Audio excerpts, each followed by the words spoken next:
Good evening. This is Akashwani and I am Nishit Kumar with the news at 9.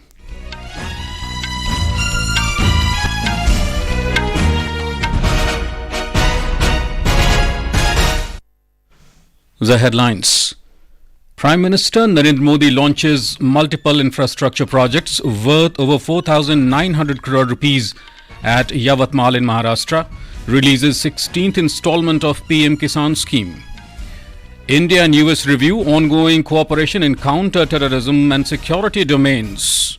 BJP asks Election Commission to videograph voting process at all polling stations during upcoming Lok Sabha elections. Sunil Bharti Mittal becomes the first Indian citizen to be conferred an honorary knighthood by Britain's king, and BCCI keeps Rohit Sharma, Virat Kohli, Jasprit Bumrah and Ravindra Jadeja in grade A+ in its annual retainership contracts list for senior men's team.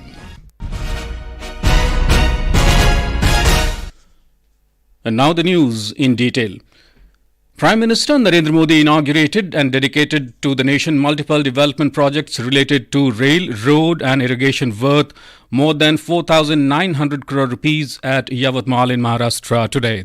He also released 16th installment of PM-KISAN scheme worth over 21,000 crore rupees at a public function. Governor of Maharashtra Ramesh Bais, Chief Minister Eknath Shinde, Deputy Chief Minister Devendra Fadnavis and Ajit Pawar were present on this occasion. While emphasizing the transparency in direct benefit transfer schemes, Mr. Modi said that with a press of a button, 21,000 crore rupees were deposited in the bank accounts of 11 crore farmers. The PM said this Modi guarantee ensures every penny goes to the beneficiaries. PM किसान सम्मान निधि के तहत अभी तक देश के 11 करोड़ किसानों के खाते में 3 लाख करोड़ रुपए से अधिक जमा हो चुके हैं।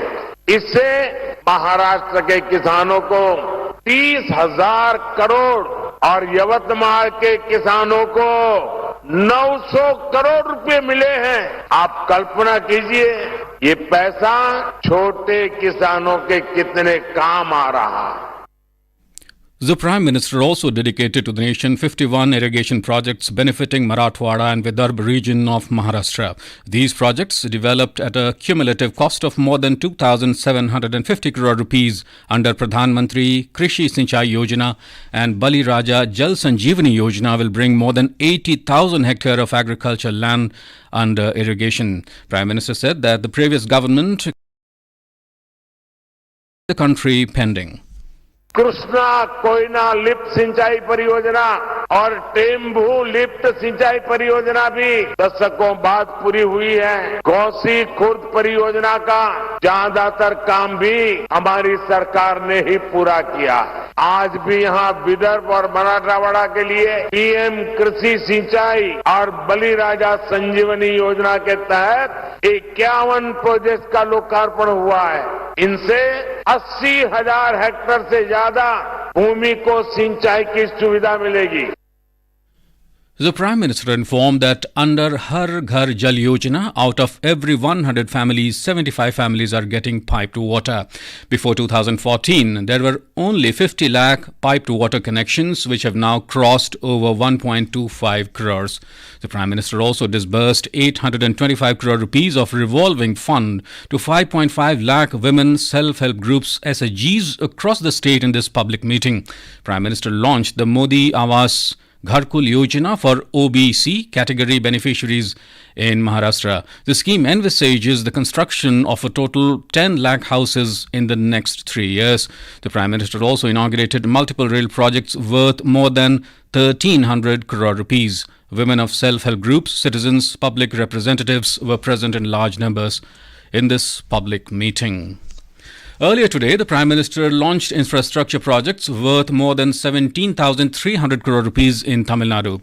In Thoothukudi, he laid the foundation stone of the outer harbour container terminal at VO Chidambarnar Port and also inaugurated projects to establish the VO Chidambarnar Port as India's first green hydrogen hub port.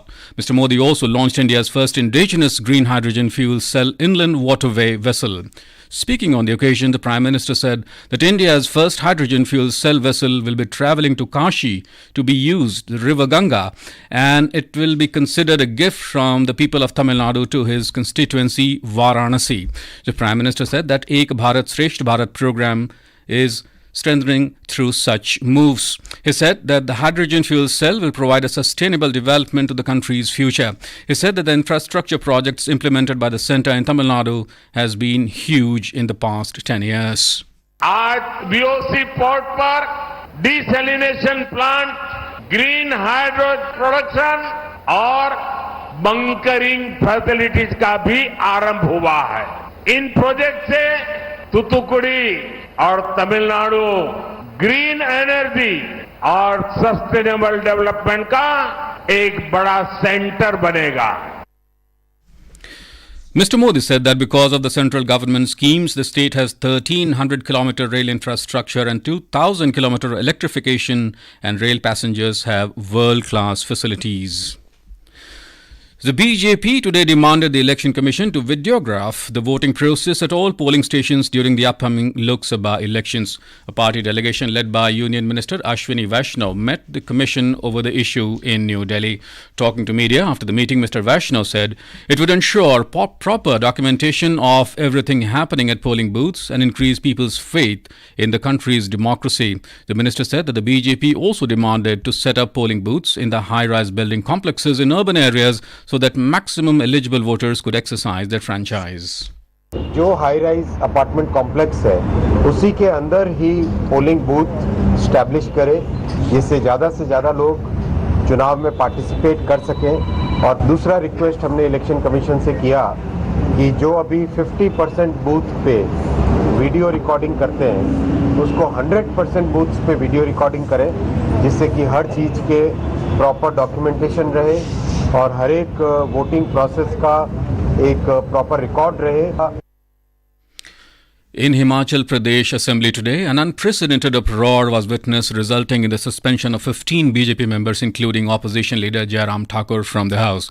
These suspensions were imposed following yesterday's altercation and misbehavior with the Speaker and chaos in the House by BJP members. We have more from our correspondent.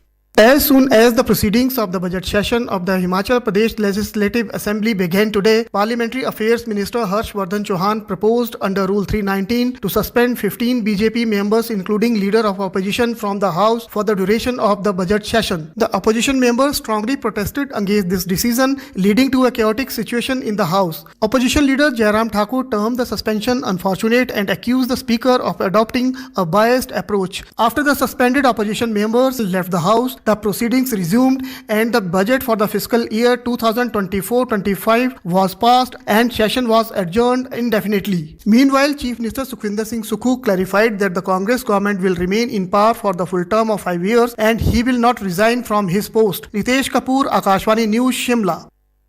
In Manipur, the fifth session of the 12th Manipur Legislative Assembly commenced today. The Governor of Manipur, Sushri Anusoya Oike, addressed the inaugural session of the sitting. She highlighted the various initiatives taken up by the government to solve the ongoing impasse and to bring the state forward in the years to come. The Governor said that the state government has been taking up various initiatives to solve the crisis in the state. She also highlighted initiatives taken up by the government during the violence, including transportation of students and stranded civilians to safer places, security arrangements taken up to bring normalcy, welfare steps taken up for the displaced persons, etc. The governor also mentioned about the peace agreement signed between the outlawed organization United National Liberation Front UNLF and government, which will usher in a new era of peace in Manipur. The Leader of the House and Chief Minister N. Biren presented the budget estimates for 2024-25.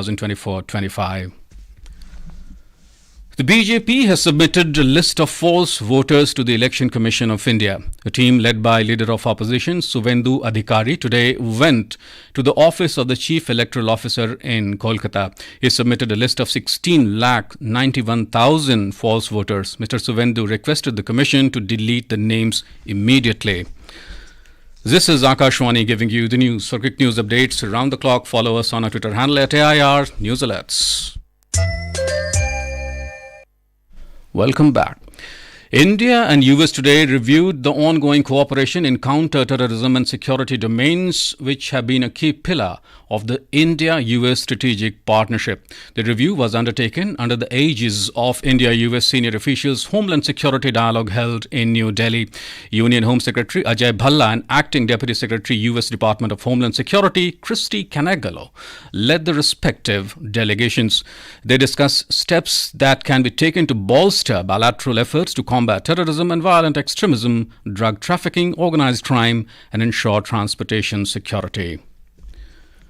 Chairman and founder of the Bharati Enterprises, Sunil Bharti Mittal, has become the first Indian citizen to receive an honorary knighthood from UK's King Charles III. The award grants Mr. Mittal the title of Knight Commander of the Most Excellent Order of the British Empire, recognizing his contributions to fostering stronger business ties between India and the UK. The 66-year-old entrepreneur said UK and India share historical relations, which are now entering a new era of increased cooperation and collaboration.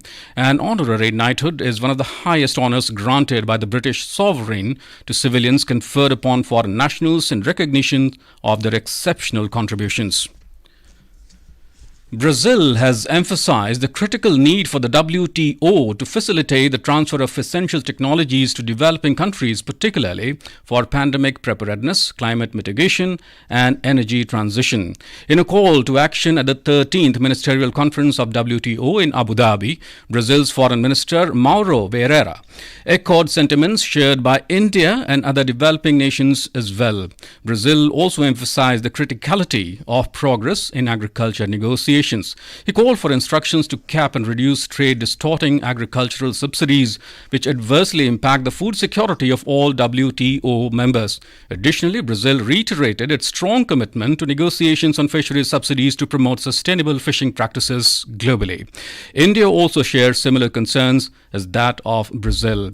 During negotiations on fisheries subsidies, India proposed a 25-year moratorium on subsidies for these distant water fishing activities. At the 13th Ministerial Conference of WTO at Abu Dhabi, India underscored the importance of considering diverse fishing practices and livelihoods of local fishermen within the exclusive economic zones during the regulatory discussions here. Advocating for sustainable fishing methods, India opposed unrestricted access by distant water fishing fleets. Emphasizing the principles of common but differentiated responsibilities and restrictive capabilities and special and differential treatment, India aimed to ensure a fair treatment that balances the need for both developed and developing nations. By prioritizing sustainability and the welfare of fishing communities, India seeks to shape international agreements that promote responsible marine resource management. Vinod Kumar, Akashvani News, Abu Dhabi. The Calcutta High Court today ordered that absconding TMC leader Sheikh Shah Jahan can be arrested by any investigative agency like CBI, ED or West Bengal Police. The division bench of Chief Justice T.H. Shivagyanam has stated this. Earlier, Enforcement Directorate had informed the court that state police can distort the evidence related to the case. The agency had also stated that if state police arrest Sheikh Shah Jahan, it can press light charges against him. Chief Justice observed that Sheikh Shah Jahan is a public representative and he cannot remain absconding like this. Several women have accused Shah Jahan along with his aides of land grabbing and sexual assault. Calcutta High Court today allowed the fact-finding team from New Delhi to visit Sandesh Khali. Justice Kaushik Chanda has ordered that the team can visit Sandesh Khali on the 3rd March but asked them not to go places where Section 144 is imposed. The team led by retired Chief Justice of Patna High Court, L. Narasimha Reddy, was obstructed to go to Sandesh Khali last Saturday by police, citing reason that Section 144 is in force. In Jharkhand, nearly 12 people have lost their lives in a train accident near Kalijharia Halt under Asansol Railway Division in Jamtara district. The Board of Control for Cricket in India today announced the annual retainership contracts for the senior men's team for the 2023-24 season. And now, before we end the bulletin, the headlines once again. Prime Minister Narendra Modi launches multiple infrastructure projects worth over 4,900 crore rupees at Yavatmal in Maharashtra, releases 16th installment of PM-KISAN scheme. India and US review ongoing cooperation in counter-terrorism and security domains. BJP asks Election Commission to videograph voting process at all polling stations during upcoming Lok Sabha elections. Sunil Bharti Mittal becomes the first Indian citizen to be conferred an honorary knighthood by Britain's King's Charles III. And BCCI keeps Rohit Sharma, Virat Kohli, Jasprit Bumrah and Ravindra Jadeja in grade A+ in its annual retainership contracts list for the senior men's team. And that's all in the news at 9. Good night. ये देखिए hall अरे वाह अरे ये देख This is Akashvani. In the program Spotlight, now we bring you discussion on the significance of the first manned mission Gagan